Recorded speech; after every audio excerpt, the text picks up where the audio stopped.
doing? Welcome to video 6 of our inmate manipulation course. We're going to be talking about liking. That's one of the 6 laws of influence. Basically, it's harder to tell someone that you like the word no. Manipulative inmates know that.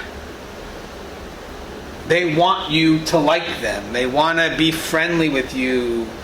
You know, they want to smile, be cordial, be extra nice. Because they know for a fact it's harder for you to tell no to someone that you like, that you admire.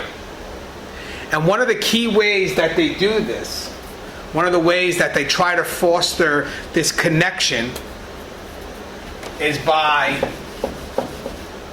pulling the staff member out of their prescribed role. What does prescribed role mean? You know, what protects us as staff is that the work we do is governed by policy and procedure. Therefore, we know what to do because it's written. It protects us. It gives us the rules that we have to abide by. Inmates know that. And they know if they need to get you to bend a rule, they have to pull you out of that prescribed role, which means that I can't have you see me as an inmate, because if you see me as an inmate, then you automatically think of what your function is, what your role is. So we have to foster a connection. And what they do is they try to connect with you on something similar, something that can build a rapport between you and them.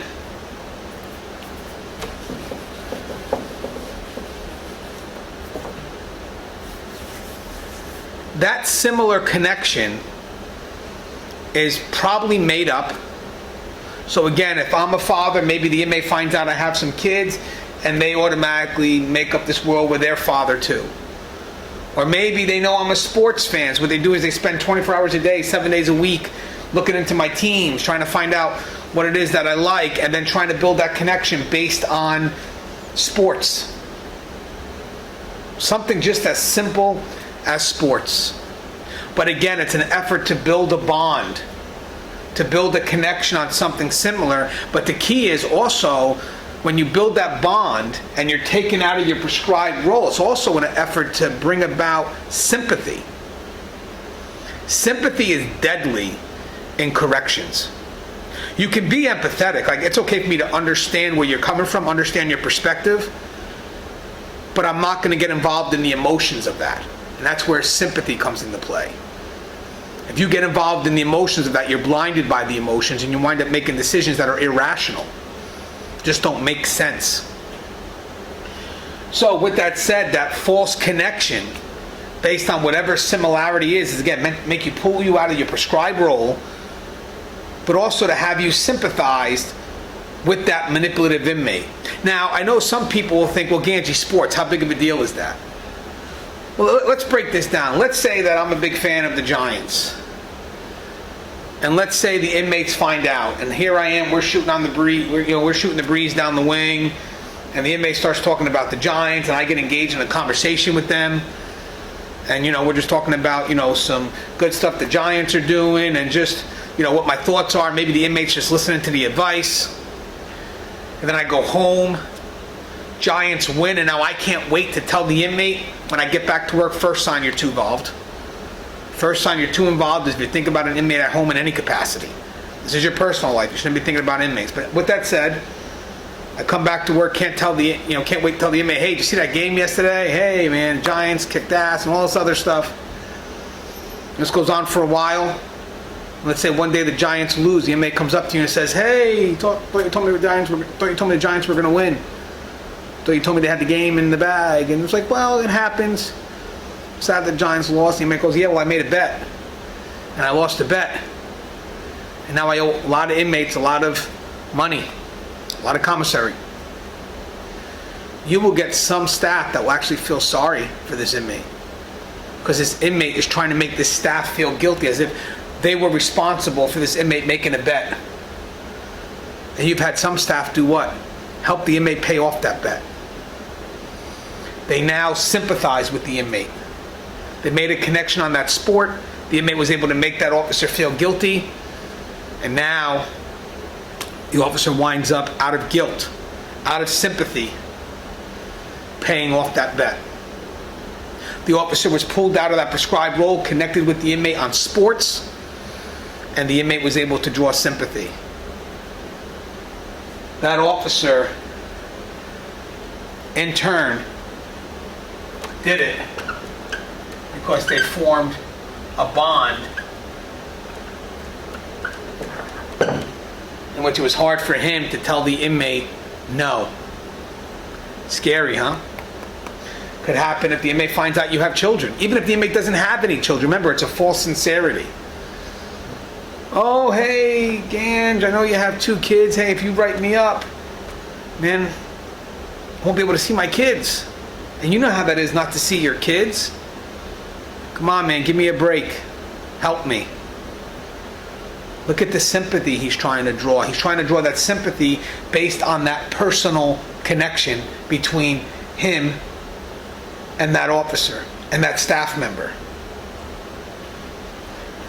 If you allow an inmate to pull you out of your prescribed role, you are opening up a door for a host of problems. Having an inmate pull you out of your prescribed role, isolating you, that's one of the main causes why staff go down the wrong path, because they don't see that inmate as an inmate. They see them as something different, as a father, as an avid sports fan. Whatever it is, it's taken out of the context of the work environment and put into a whole nother environment that's personal. And again, if I see you as a sports fan, if I see you as a father, what am I not seeing myself as? I'm not seeing myself as the professional that has to watch over you, the professional that has rules that have to be followed within their prescribed role. It's a very, very dangerous game. When an inmate goes to pull you out of that prescribed role, try to make that connection with you, you have to nip that connection in the bud. Even again, if it's something as simple as what's your favorite sport team, don't worry about it. You know my favorite sports team has nothing to do with our position here. You don't need to know what my favorite sports team is. You don't need to know if I have children. You don't need to know what type of car I drive. It may look like it's small talk, but it's not. It's information gathering. They're asking questions on something that you may think is superficial, but it's not. It's meant to keep on gathering information, knowledge, and then eventually use that against you. That's why I always tell people that there's a game made for everyone. Because that game is made on personal information, on that false sincerity and how that inmate can connect with you on that personal level. You know, if you allow yourself to come in and engage in this small talk and open up your heart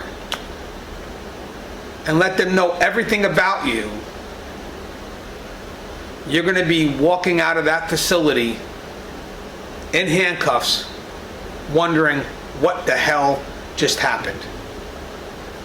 So again, when we're talking about liking, we're talking about that false sincerity, that connection based on that personal level, the smiles, the niceness.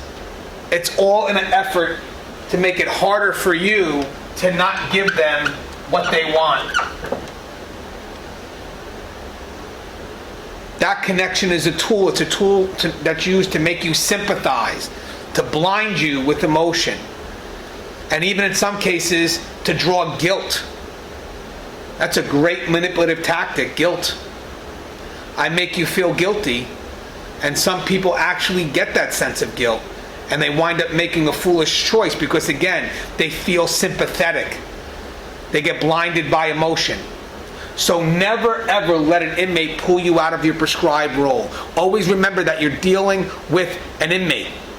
If you're mindful that you're dealing with an inmate, you'll be mindful of what your job is, what your function is, and you will stay within that prescribed role. That is key.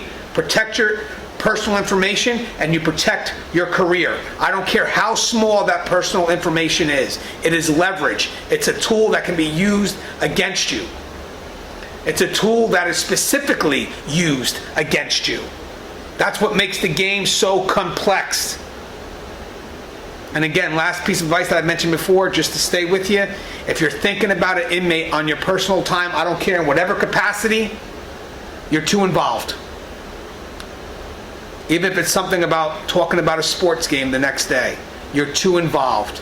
All right, guys, stay tuned for video 7. Video 7 is going to cover the last 2 laws of influence. It's going to be scarcity and obligation. All right, guys, see you in video 7.